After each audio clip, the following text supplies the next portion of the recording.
Okay, once again, this is Zen Is Now, Part 2. I'm Obsidian the Poet. Hello everyone, and thanks for tuning in again.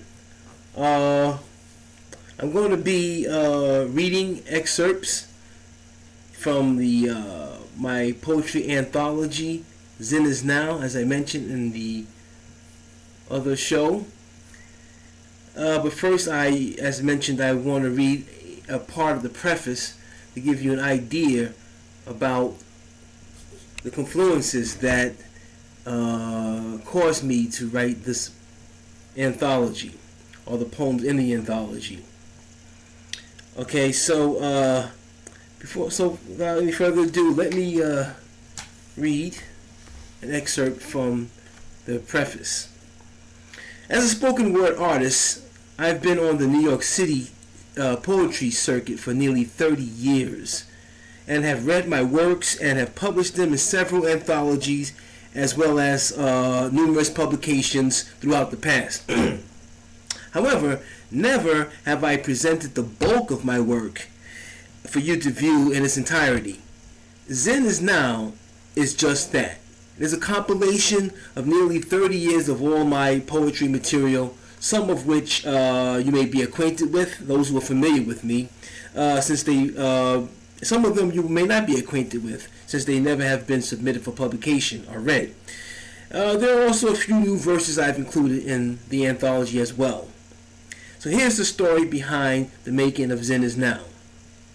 After several years of productive writing, I must say, and reading performances and guest star appearances and features, I suddenly ran into a severe drought in that I was not able to produce any more significant material to write. However, after a span of 4 years, I was suddenly struck with a new inspiration, and a flood of prose began to flow from my subconsciousness. Unfortunately, the creativity was inspired by a succession of tragic events. Shortly after my 50th birthday, I was informed by my VA doctor that I had cancer, which required radical surgery and a lot of recovery. Fortunately, today, I can say that I'm cancer-free and plan to be around for a long time. In addition, a year later, I lost my precious mother after a protracted battle with congestive heart failure. This was coupled with the passing of a close friend and talented editor who lost her battle with cancer, as well as an unexpected death by suicide of a very close friend of mine who took his life at the tender age of 30. To say the least, after these episodes, I had truly hit rock bottom. Oddly, what came out of these adversities was nothing short of a miracle. These catastrophic events shocked me out of my creative dry spell. What followed was an unexpected torrent of new prose. It also caused me to revisit and to rewrite a number of my older works. I felt this was appropriate in order to better express the ideas and emotions I was undergoing at the time that I originally put them to pen.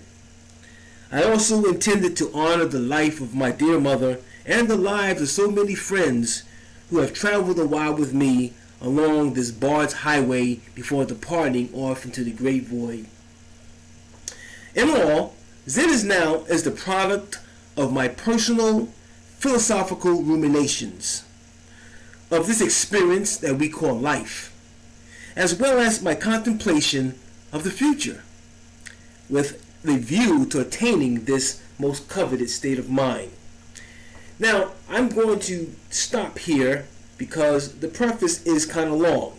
I will continue reading the rest of the preface in our next caption, because I want you to reflect upon the things that I said. 1, I went through a dry spell where I couldn't write for a couple of years. Some artists find this disturbing. What I have learned is that whenever this occurs, to ride with the wave. Just go with it. Don't try to create anything. You know, if it's not coming from the heart, what good is it? Eventually, the crest of the wave will change, or the flow of the wave will change, and then creativity will begin anew. Most of the time, creativity or creative sparks are caused by some event in your life, positive or negative, right? Love, loss of a loved one, change in your life, and so forth. Causes us to change our reflection and to ruminate upon the more mystical confluences of our lives, such as, why did this event occur to me? So if you're an artist and you're a poet and you're experiencing a dry spell, just go with it. It'll end.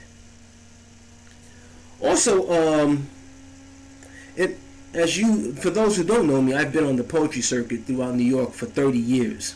There's a lot of history behind the poetry circuit in the New York City scene, especially in the lower east and west sides. During the 90s is when I began. I began reading around 1990-91. There were a lot of poetry venues sprinkled all throughout New York City.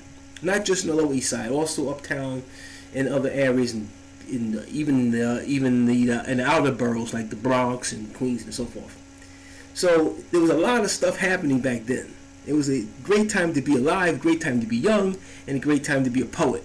So those of you who know me from that time period will maybe can appreciate what I'm doing right now by trying to perpetuate this genre.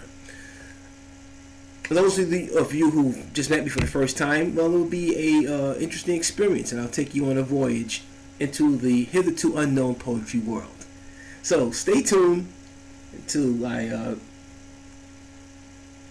return with the third part, which will be the rest of the preface, which will lead into the reading of my poetry. The Zen Is Now. Once again, I'm Obsidian. This is Zen Is Now, Part 2, and thanks for tuning in. Take care.